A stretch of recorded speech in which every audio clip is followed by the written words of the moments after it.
what sex was by playing The Sims. Put your hands together for Ashley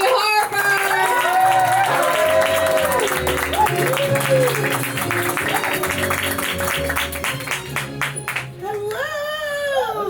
It's true, I did. I clicked on woohoo and I was like, woohoo. And then I found out it was not like that. So, you know, you live and you learn. I wish I could just live in Sims, honestly. But when Grace invited me to be on the show, I was like, she's like, oh, you know, it's Comics Con, you know, it's a little theme, like cosplay, different things. And I was like, I don't know how to do that, so I wore these glasses because these are fake, and and the skirt, and I'm pretending to be a good girl. I was gonna say a nerd, but I was like, that might be rude. But I'm just kidding. You guys aren't nerds. You're cool. Right.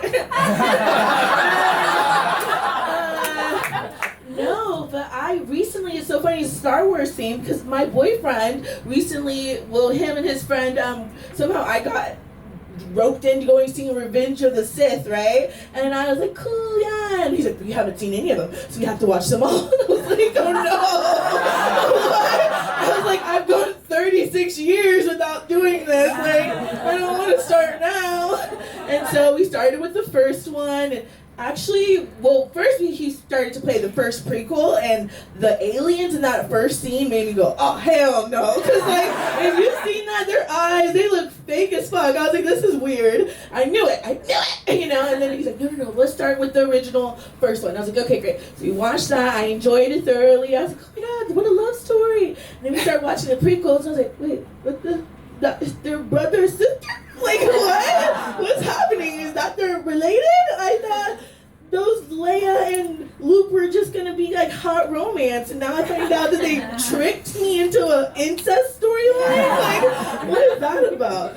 Also, my boyfriend is like one of those like great guys who's like an explainer of stuff. He has lots of knowledge. Oh my God, so lucky. So I learned like so many facts that derailed a already long movie into an all-day event. And I learned that Wando, or Samuel L. Jackson, he got to have a purple lightsaber.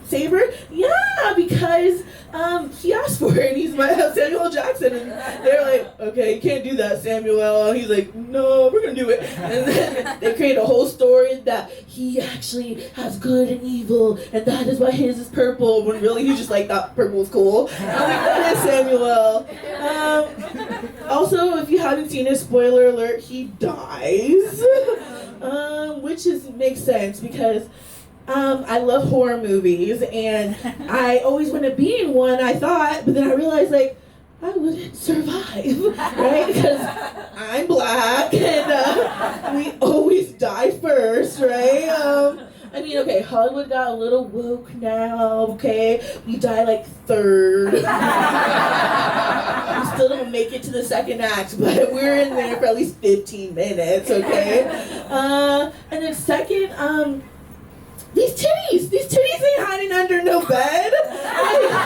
Why is it that in scary movies the girl's always hiding in the tiniest crevice, like the crevice between your stove and the countertop where all the food falls? She's like, you'll never find me. And then third of all, I'm a fucking loud ass pick-me, okay? I'd be like hiding under an RV, because that's where I fit, and I'd be like, where is he? Is he not even good enough to kill? Like, I want to be murdered too. Hello, Jason? He's like, bitch, I was saving you for last. Twist, the black girl lives. Like, you're like, you know, I ruined it, of course. But, you know what, though? It's cool because all of this theme is fun because we all have things like, in these, like, universes, like the Marvel universe, and it's like, they're heroes, right? It's like, this is fun because it's like you get to play pretend time again for 2 hours in a theater, you know? But for me, I had a hero living in my house, okay? My dad is a fireman. Yeah, I know. Yeah, thanks. This girl once told me that was my whole personality. I was like, really? I was like, you're just mad because your dad's a hoarder, okay? Also, I just found these in my pocket earlier, and they're little junior badges. Okay, does your dad give out stuff? Your dad doesn't have that. My dad does. Now you guys are firefighters. Be careful, it's hot out there. No, but recently this year was a bad, sucky year for firemen and everyone, you know, who lived in Pasadena area and stuff. But especially him, because he was on the prison crew. Oh, no. Oh, well, thank you. Yeah, you guys are woke. I forgot this is good. He wasn't. I just gave out badges. You think the prisoners have badges? Come on. But I did wonder, like, why aren't they running? Like, this is their chance to run, right? Like, did you see the Instagram pictures of them? They were, like, hanging out at food trucks. I'm like, get the fuck out of here, buddy. Like, what are you doing, you know? But I'm grateful for my dad. He's awesome. He works at the Universal Studios fire department. So if you've ever done the tram tour, you've seen him. They're out there waving like animatronics. They're like, hello. You know. Or they're like at horror nights helping some guy named Todd who's done too much acid and he's crying. And his girlfriend is looking at him in a fetal position like, yep, this is my emergency contact. Thank you guys so much. You've been so